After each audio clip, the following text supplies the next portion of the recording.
பூமியில பிறந்த அந்த நாள் பிறந்த நாள் தான் கிறிஸ்துமஸ் நாள் இல்லையா? நாத்தார் பண்டிகை கிறிஸ்துமஸ் நாள் என்பது ஆண்டவராகிய இயேசு கிறிஸ்து 2000 ஆண்டுகளுக்கு முதல் இந்த பூமியில பிறந்த நாள், அது கிறிஸ்துமஸ் நாள். அப்போ நேற்றைய நாள் அந்த இயேசு சுவாமி பிறந்து அதற்கு பின்பதாக அவர் மரித்து போனார், இறந்தார் இல்லையா? அவர் இறந்தது சிலுவையில் அவர் அடிக்கப்பட்டு அவர் இறந்தார். அந்த இறந்த நாளை நினைவு கூறுவது அந்த வெள்ளிக்கிழமை மரித்து 3 நாள் என்ன செய்தால் உயிரோடு எழுந்தார்.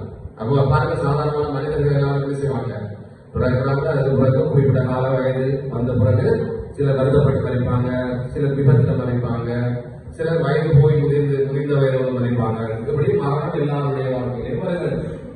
ஆனால் இயேசு சுவாமி அவர் கடவுளாக இருக்கிறபடினால, அவர் இறைவனாக இருக்கிறபடினால, அவர் இந்த பூமியில நம்மை போல மனிதனாக வாழ்ந்தவர் என்ன செய்தார், வாழ்ந்து அவர் நம்மை போல மறைத்தார், இறந்து அவர் இறைவனாக இருக்கிறபடினால என்ன செய்தார், உயிரோடு அவர் எழுந்தார். உயிரோடு இருந்து அவரோடு இருந்த தன்னுடைய சீசர்கள், அவரோடு இருந்த மக்களுக்கு 40 நாளும் காட்சி அளித்தார். பல இடங்களில் தரிசனமாகி காட்சி அளித்து, நான் மறித்தேன் ஆனாலும் உயிரோடு இருக்கிறேன் என்று சொல்லி அவர் தன்னை காட்சி அளித்தார் என்று சொன்னார்.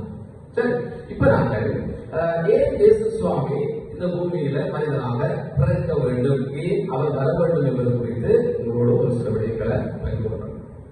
தெரியும், இப்ப நாங்க பார்க்கிற உலகத்தை நாங்க பார்க்கும்போது காகம், பல பறவைகள், மிருகங்கள், காட்டுல வாழ்ற மிருகம், நாட்டுல இல்லையா, வீட்டுல வாழ்ற மிருகம், இப்படி எல்லாம் நிறைய மிருகங்கள், பறவைகள், ஊரு பிராணிகள் எல்லாம் இருக்கு. அதே உயிரினங்கள் இருக்கு. அதே போல மனிதர்களாகிய நாங்களும் இருக்கிறோம். நாங்கள் உயிர்தானே நாங்களும் இருக்கிறோம். இப்ப பாருங்க, ஏனைய எல்லா உயிரினங்களை பார்க்கிறோம் மனிதர்களாகிய நாங்கள் எல்லாரும் விசேஷித்தவர்களாக இருக்கிறோம். அப்படித்தானே? ஏன் விசேஷித்தவர்கள்? நாங்கள் தான் எல்லா உயிரினங்களையும் ஆளுகை செய்கிறோம். எல்லா உயிரினையும் நடத்துகிறோம், ஆளுகை செய்கிறோம், அவையெல்லாம் நம்முடைய கட்டுப்பாடு இருக்குது. அப்ப நாங்கள் அவற்றை பார்க்கிறோம் வேலையானவர்களாக விசேஷித்தவர்களாக இருக்கிறோம். ஏன் தெரியுமா மனிதர்கள் விசேஷித்தவர்கள் என்றால், கடவுள் மனிதர்களை அவர் விசேஷித்தவர்களாக படைத்தார், விசேஷித்தவர்களாக அவர்களை உருவாக்கினார். அப்போ மனிதர் அதுக்கு இறைவனுடைய சாயலை கொடுத்திருக்கிறார் இல்லையா? மனிதன் அன்பு கூறக்கூடியவன் இல்லையா? மற்றவர்களுக்கு உதவி செய்யக்கூடியவன், அறிவாற்றல் ஞானம் உடையவன் இல்லையா? படைப்பாளி. மனிதன் படைப்பாளி, இறைவன் படைப்பாளி. அவருக்கு உலகத்தை படைத்தார், உலகத்தில் உள்ள அத்தனை படைத்தார், நம்மை படைத்தார். அப்போ அவருடைய சாயத்தால் உண்டாக்கப்பட்ட மனிதன் படைப்பாளி.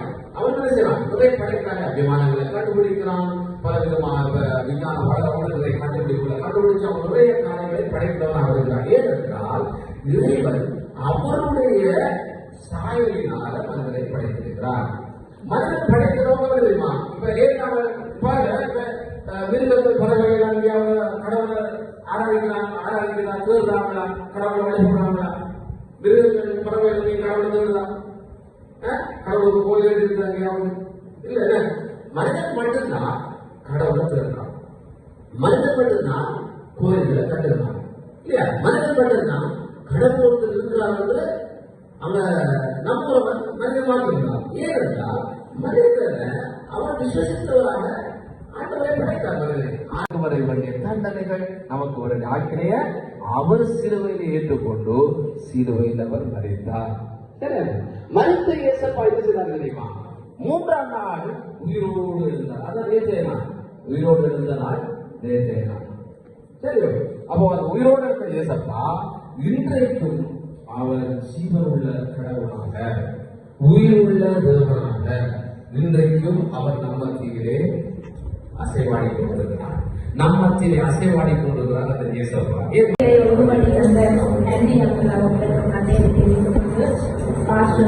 அவரது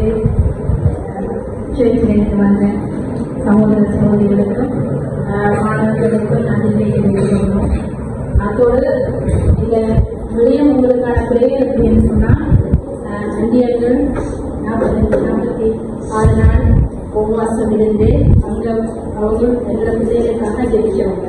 ஆண்டவர் அவங்களோட பேசின காரணத்தால உங்களுக்கு இந்த இடத்துல இஷ்டவங்க கல்வி நிலையத்தை உருவாக்கி தந்து உங்களுடைய எதிர்காலத்தை அவங்க வெளிச்சப்படுத்தி வச்சிருக்காங்க. அவங்களுக்காக நாங்கள் ஆசையும் வாஞ்சையும் தொகையும் நிறைவேறதுக்கு ஆசிரியரும் மாணவர்களும் ஒத்துழைக்கணும். அதே மாதிரி வீட்டையும் நீங்க போய் சொல்லணும், எங்களுக்கான கல்வி இதை நாங்கள் சிறந்து விளங்குறதுக்காக எங்களுக்கு இன்றைக்கு ஒரு பிரேயர் நடந்தது சொல்லணும். அதே போல நீங்களும் அதுக்கான உறுப்புகள் எல்லாம் நீங்கள் ஆயத்தப்படுத்த வேண்டும். எப்பவும் எழும்பும்போது கடவுளை வணங்கி உங்களுடைய ஒவ்வொரு நாளையும் செயற்பாடு செய்யணும்னு சொல்லி மீண்டும் எங்கள் பாஸ்டர் அவருக்கும் சகோதர சகோதரிகளுக்கும்